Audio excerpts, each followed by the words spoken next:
Welcome to RP Revenge. You ever have a moment where your stomach drops before your mind even understands why? Where the world tilts just slightly, and something inside you whispers that you're about to see something you can't unsee? That was me. Standing in the parking lot of Ridgeview High, rain sliding down my uniform sleeves, watching through the glass doors as my husband laughed with another woman. Ethan. He had that easy smile on, the one that used to make me fall in love with him every single time. The one I'd been craving since I got back from deployment. But the way he looked at her, it wasn't just friendly. It was familiar. Too familiar. The woman was tall, blonde, the type who looked like she never had to think twice about how she walked into a room. Her hand was on his arm, fingers resting just above his wrist. I'd been gone for 11 months, serving halfway around the world, and this was what I came home to, parents' night at our daughter's school, and my husband flirting like a teenager. I told myself it had to be innocent. Maybe she was one of the teachers. Maybe she was helping with the event. Maybe I was paranoid from being gone too long. Soldiers see ghosts in the dark when there aren't any. I straightened my jacket, fixed the crease in my sleeve, and walked inside. My boots squeaked against the floor as every parent turned to look. Ethan didn't notice me at first, not until Mrs. Grady, our daughter's teacher, smiled wide and said, "Sergeant Moore, welcome home. We're so glad you made it back safe." Ethan froze. The blonde's hand slid off his arm so fast it almost made me laugh. He cleared his throat and said, "Oh, hey. This is, Kara. She's just a friend." Just a friend. I'd been just a friend once too. I looked at Kara, then at him, and smiled like I hadn't noticed anything. That's the kind of smile they teach you in the army, the one that hides everything behind calm eyes. People started talking again. I shook hands with a few parents, answered questions about deployment. I could feel Ethan watching me, waiting for me to break. But I didn't. And then someone asked what I did now that I was back. Ethan chuckled before I could even answer. "At least the army pays her something," he said, shrugging. A few people laughed. Kara giggled, like it was cute. Something inside me snapped. I didn't let it show, but I felt it. That crack in my chest that wasn't heartbreak yet, just the beginning of it. I smiled back. "Yeah," I said evenly. "They even teach us how to spot enemies in disguise." Kara's laugh died in her throat. Ethan shot me a look, half warning, half embarrassment, but I kept smiling. The rest of the night dragged on like a bad play.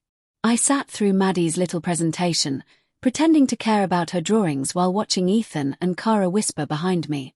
My daughter's voice was the only thing that kept me from walking out. When the event ended, Ethan offered to take Maddie to the car. I stood in the hallway, watching their reflection in the glass trophy case. He kissed Kara goodbye when he thought no one was looking. But I was looking. And the strangest thing, I didn't cry. Not once. I just stared at my reflection in the glass, tired eyes, damp hair, a uniform that still smelled like dust and sand, and I whispered, "You picked the wrong woman to underestimate." I walked past them, my heels clicking against the linoleum, my heartbeat finally slowing to something calm. Controlled. That night, I couldn't sleep. Ethan came home late, claimed he'd stopped for drinks with a few of the parents.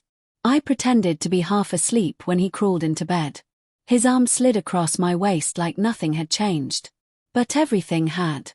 While he snored beside me, I lay awake, staring at the ceiling, replaying every lie he'd ever told me.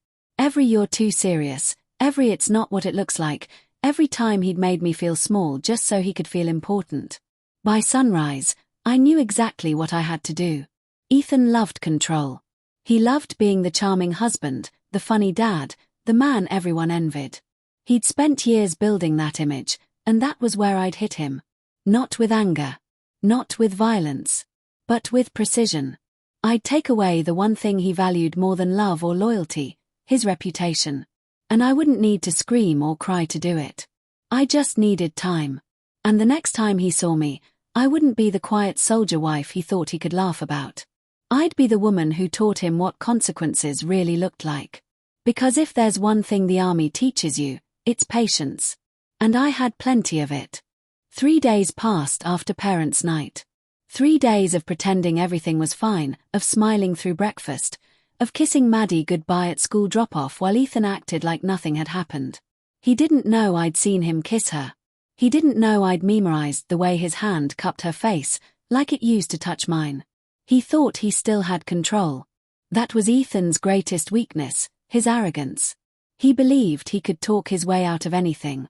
He believed my silence was submission. He'd forgotten I was trained to wait for the perfect shot. Friday came, and I asked if he wanted to go out for dinner. He looked surprised. "You sure? Thought you were tired lately." "I've been thinking," I said. "We should celebrate me being home. Just the two of us." He smiled, the same smug, lazy grin he gave Kara that night. "Yeah, sure. Let me make a reservation somewhere nice." I beat him to it. I already had one. Saturday night, I got ready early. The black dress I hadn't worn since our anniversary. Fitted, elegant, sharp enough to cut glass. I pinned my hair up, brushed a little gold on my eyelids, and stared at myself in the mirror. For the first time since deployment, I didn't see the tired soldier. I saw the woman Ethan tried to erase. When he saw me, his eyes widened. "Wow! You look incredible." I smiled softly. "I know." We drove in silence. The restaurant was one of his favorites, a small upscale place downtown. The kind that served overpriced wine and made everyone feel important. I'd already called ahead, already told them to hold a table for Ethan Moore and guest. When we arrived, the hostess smiled too brightly. "Right this way, Mr. Moore. Your party's already here." He frowned. "Our party?" I turned to him and said quietly, "I thought you'd enjoy the surprise." And there she was. Kara. Sitting at the table, dressed like she was meeting a client, her smile faltering the second she saw me. Ethan's face drained of color. "What the hell is this?" I pulled out my chair and sat down. "Dinner. With your friend." Kara looked at him, then at me. I didn't know." "Oh, I'm sure you didn't," I cut in, calm and even. "Just like I didn't know you've been meeting her while I was gone." Ethan hissed under his breath. "This is not the place." I leaned in. "No, this is exactly the place. You humiliated me in public, Ethan. Remember? Parents' night. That little joke about how at least the army pays me something." A few nearby tables turned to look. His jaw clenched. "Can we not do this here?" I smiled, perfectly polite. "Why not? You didn't seem to mind an audience before." Kara stood up. "I should go." "Sit down," I said. My voice didn't rise.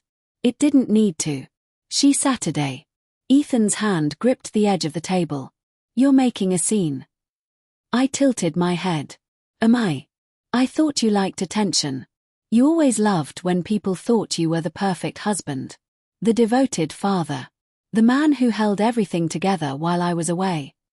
He opened his mouth, but I kept going. "Do you remember the night you told me you'd wait for me? That you'd take care of Maddie? That you'd be proud to say your wife served her country?" His lips pressed together. "I kept every letter you sent me while I was overseas," I said.